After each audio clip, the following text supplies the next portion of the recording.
Consequências do Brasil, tem várias, né? Várias consequências, né? A começar pelo exemplo de hoje. Hoje a fila que parecia que tava pra andando abastecer gasolina o de carro, graça. né? Botei de 6,47. É engraçado, a gente hoje, tá viu? correndo pra abastecer de 7 conto, né? Como é que faz um negócio Pois é. desse? Já começa por aí, assim, existe um problema em relação a essas coisas, né? Preço do petróleo, disparo do petróleo, etc. A parada que ele citou dos pesticidas, né? Fertilizantes. Fertilizantes, né? Rolou aí que o Bolsonaro foi lá e tal, rolou até aquela ideia lá que ele foi pra parar a guerra. Deu certo, não. Isso envolve coisas importantes, por exemplo, existe uma certa confusão na atuação política do Brasil, como muitos casos, né? Em que o presidente fala uma coisa e a atuação é outra, né? Ele falou que não era contra a guerra, que os países têm lá de fazer a guerra. Ele fez lá um meio campo com o Putin. Ele esteve lá recentemente na Rússia, né? Disseram que construiu até fake news, que ele solucionou uma paz, não sei o quê. Saudou soldados soviéticos, né? O soldado soviético foi lá, fez uma... Enfim. Bugou a cabeça do... Enfim, a galera teve que...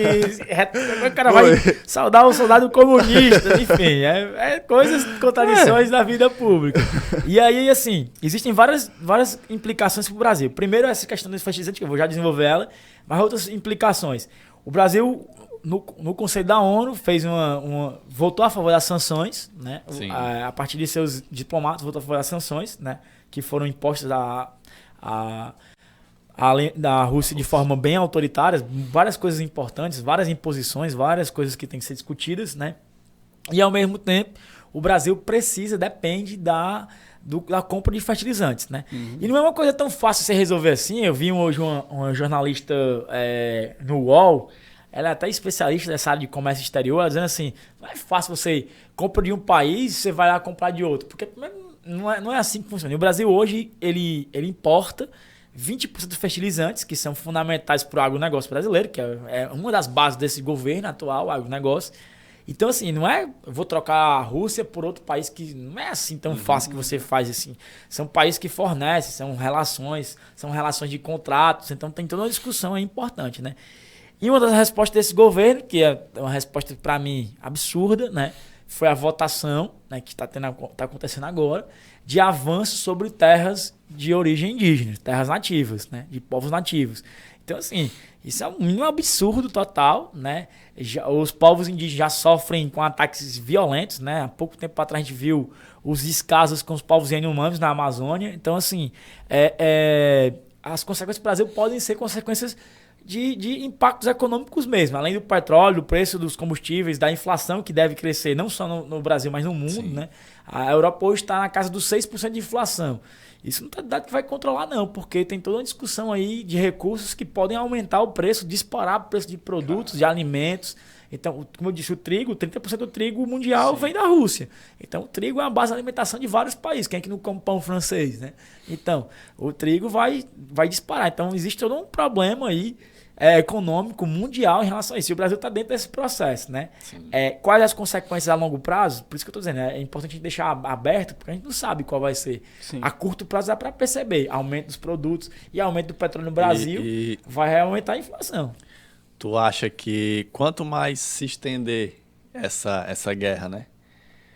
Os preços tipo, vão disparar? Ou tu acha que... O que tu acha? O que tu acha que pode acontecer? No caso do Brasil? No caso do Brasil, no nosso caso. Eu acho que existe um fator no Brasil que vai fazer com que a inflação não dispare. Esse fator chama-se eleição. Se o governo quiser uma reeleição, se o governo quiser barrar uma oposição crescente, né? Tendo visto que o Bolsonaro já não está mais com o perfil social que ele tinha quando ganhou a eleição, quando tomou posse. Hoje a popularidade do Bolsonaro é diferente do que ele tinha quando o capital político, como a gente chama, que ele tinha quando assumiu em 2019, não é o mesmo hoje. Então, assim, se ele quer ter uma reeleição, se ele quer permanecer no poder, acho muito difícil ele permitir que a inflação cresça. E existe mecanismo do Estado para controlar isso aí, as taxações, o controle, existem vários mecanismos que são importantes, tá?